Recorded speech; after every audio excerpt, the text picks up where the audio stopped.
Hello everyone, I welcome to all of in this video. So guys, इस video में आज हम करेंगे जो जेके एसएसबी सुपरवाइज़र का जो एग्ज़ाम था फीमेल कैंडिडेट्स की, जिसने यहाँ पे मैं आपको बता दूँ परफॉर्म किया है। और ये एग्ज़ाम जो था, ये जो पोस्टर्स थी 186 पोस्टर्स थी, ये सिर्फ स्पेशली क्रिएट की गई थी वुमेन के लिए। और इसमें आज जेके एसएसबी ने अपना एग्ज़ाम जो है कंडक्ट कर लिया गया है 23 जून को। एनालिसिस करेंगे ओवरऑल एग्ज़ाम का लेवल कितना था, ईजी था, मॉडरेट था, डिफ़िकल्ट था, और सेफ स्कोर आपका क्या हो सकता है इस एग्ज़ाम में। तो मैं आपको बता दूं कि ओवरऑल एग्जाम को देखते हुए अगर आप इस चैनल पे नए हो तो चैनल को ज़रूर सब्सक्राइब कर लेना, नोटिफिकेशन बेल को भी ज़रूर ऑन कर लेना, क्योंकि इसी तरह की इंपॉर्टेंट अपडेट आपको एग्जाम एनालिसिस भी आपको मिलते रहेंगे। देखो, मैं आपको बता दूं कि जो स्पेशलाइजेशन का कोर्स था वो तो हमने यहाँ पे नहीं करा था, बट कुछ चीज़ें थी जो हमने करवाई भी थी, वहाँ पे से भी मैं आपको बता दूं डायरेक्टली क्वेश्चन वहाँ से पूछे गए। पर एक चीज़ है यहाँ पे, जो स्पेशलाइजेशन था, जो स्पेशलाइजेशन आपका एक कंपोनेंट था 60 मार्क्स का, उसमें जो चीज़ें हैं वो आपकी कहीं ना कहीं एक लेंथी वे में पूछी गई हैं। बाकी कुछ क्वेश्चंस हैं यहाँ पे, आप देख सकते हो कि with German sociologist social theory has been levelled formal sociology, जो कहती है कौन से जर्मन सोशोलॉजिस्ट। अगर मैंने आपको पहले बताया था कि अगर आप थ्योरी वाइज चीज़ों को पढ़ोगे, आपको ये चीज़ें डिटेल में पढ़नी पड़ेंगी। एंड ऐसे on the principles of population. देखो, कुछ क्वेश्चन यहाँ पे मैं आपको बता दूं कि यहाँ पे कुछ क्वेश्चन का लेवल बहुत ज़्यादा इजी भी है, कुछ क्वेश्चन में यहाँ पे मॉडरेट भी आपको देखने को मिल रहे हैं, और कुछ क्वेश्चन ऐसे हैं कि जो कि डिफ़िकल्टी। अब इस तरह के जो क्वेश्चंस होते हैं, ये क्वेश्चन जो है यहाँ पे टाइम कंज्यूम ज़्यादा हो जाता है आपका, यहाँ पे आपका टाइम ज़्यादा लगता है। तो जेके एसएसबी अब इस बार क्या कर रहा है कि ऐसे क्वेश्चन को फ्रेम कर रहा है जिसमें बच्चों को थोड़ा सा टाइम है जो ज़्यादा स्पेंड हो। आफ्टर दैट यहाँ पे देख सकते हो कि ये वाले क्वेश्चन, 10th क्वेश्चन को भी आप देख सकते हो, ये भी थोड़ा लेंथी टाइप का क्वेश्चन है, इसमें भी आपका थोड़ा टाइम वेस्ट हो सकता है, क्योंकि ऑप्शन के अकॉर्डिंग अगर क्वेश्चन नंबर 12 भी देख सकते हो। उसके बाद यहाँ पे ओसीडी का पूछा गया कि ट्रीटमेंट, कौन से ट्रीटमेंट के लिए हम ओसीडी का यूज़ करेंगे, तो ये क्वेश्चन भी आप देख सकते हो। थ्योरीज के रिगार्डिंग बहुत सारे क्वेश्चन पूछे गए। बाकी मैं इस पर इतनी बात नहीं करूँगा, मैं आपको बता दूँ, क्योंकि ये चीज़ें हमें नहीं पड़ी हुई हैं और ना हमने ये करवाई थी, ना हमारे पास इसकी फैकल्टी नहीं थी। बाकी मैं आपको बता दूं कि बाकी के यहाँ पे एक जीके का क्वेश्चन पूछा गया है, बहुत ही इजी क्वेश्चन है, हर बार पूछा जाता है, और एसएससी भी का भी ये एक फेवरेट क्वेश्चन बन चुका है कि एबोलिशन ऑफ अनटचेबिलिटी किस फंडामेंटल राइट्स का पार्ट है। ओके, बाद उसके बाद देखते हो कि poverty, tackle the poverty in India के लिए कौन सा फर्स्ट यहाँ पे लॉन्च किया गया था। एनएफएसए किया गया था, प्रधानमंत्री आवास योजना किया गया था, इंटीग्रेटेड रूरल डेवलपमेंट प्रोग्राम किया गया था, या फिर एमजी नरेगा किया गया था। और उसके बाद यहाँ पे आप देख सकते हो ये सारे स्पेशलाइजेशन के क्वेश्चंस हैं। जीन पियाजे की थ्योरी पूछी, ये साइकोलॉजी का भी कुछ पार्ट रहा है यहाँ पे। मैक्रोन्यूट्रिएंट्स का बॉडी में मेन सोर्स क्या है एनर्जी का, ये साइंस से क्वेश्चन पूछा गया। और ये क्वेश्चन मैंने आपको, जब मैंने 2 से 3 ही आपको लेक्चर करवाए थे साइंस के, वहाँ पे मैंने बताया था कि कैल्शियम के लिए कौन सा विटामिन जो है क्रुशियल है। उसके बाद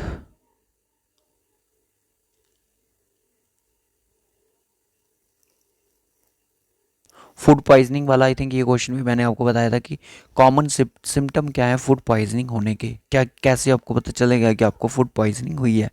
सो ये चीज़ें जो है हमने कहीं ना कहीं पढ़ी हुई है। मैं आपको बता दूं कि अभी हमने पूरा नहीं करवाया था आपको, ये जो चीज़ है ये आपकी स्पेशलाइजेशन से पूछी गई है। टाइम कंज्यूमिंग क्वेश्चन है। अटल पेंशन योजना पे आया है कि अटल पेंशन योजना किस पे करेगा। International world AIDS day, world food day.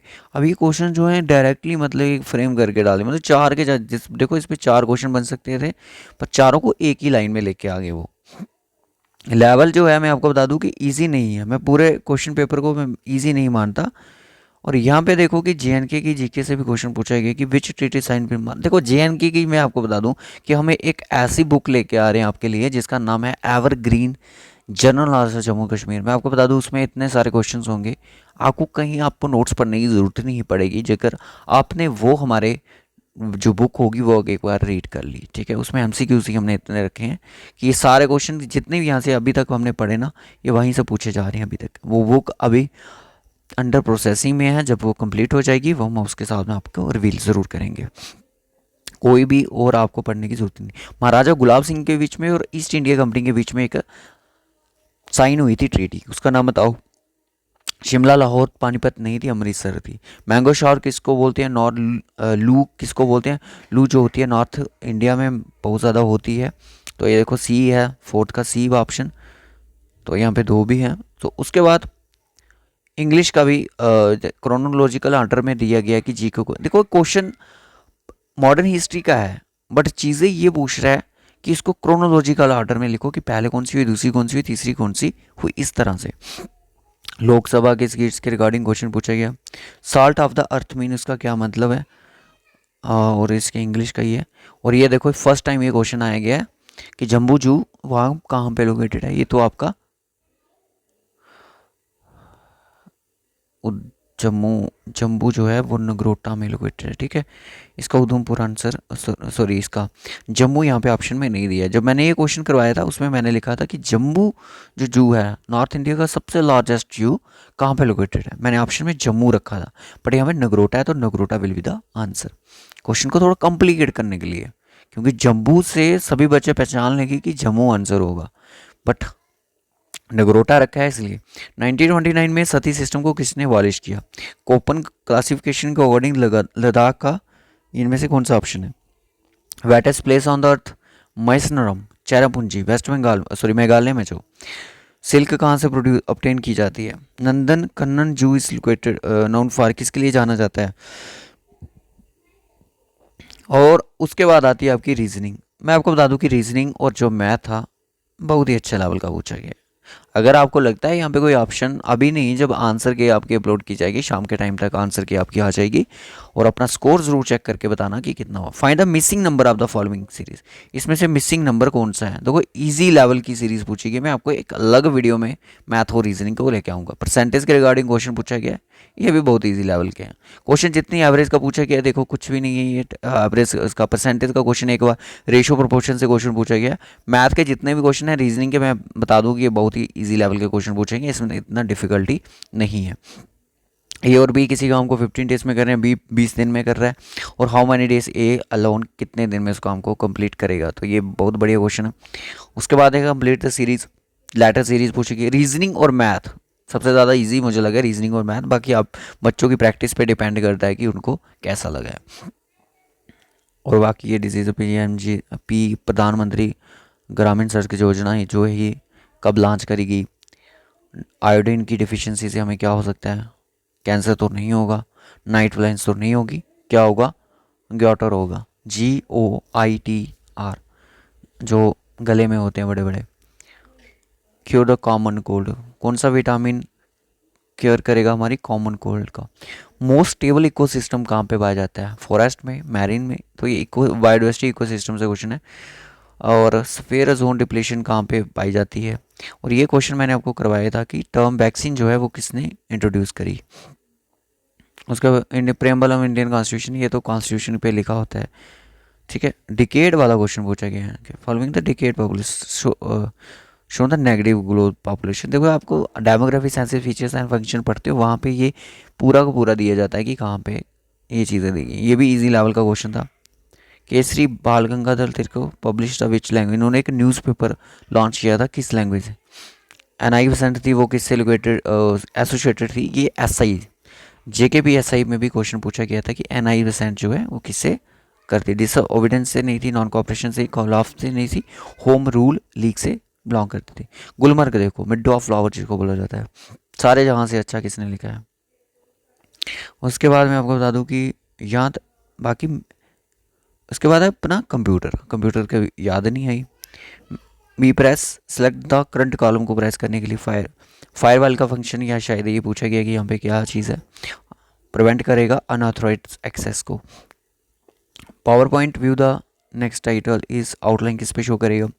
Which power point displays the each slide presentation thumbnail and is useful for rearranging sites में। देखो बहुत सारी टाइप्स की व्यूज़ होते हैं, एक तो उसमें आप उसको एडिट कर सकते हो किस किस पेज में होता है, ये चीज़ें आपको प्रैक्टिकली करके देखने को मिलेंगी। अगर आप अरिहंत की बुक पढ़ी है ना, उसी में से क्वेश्चन है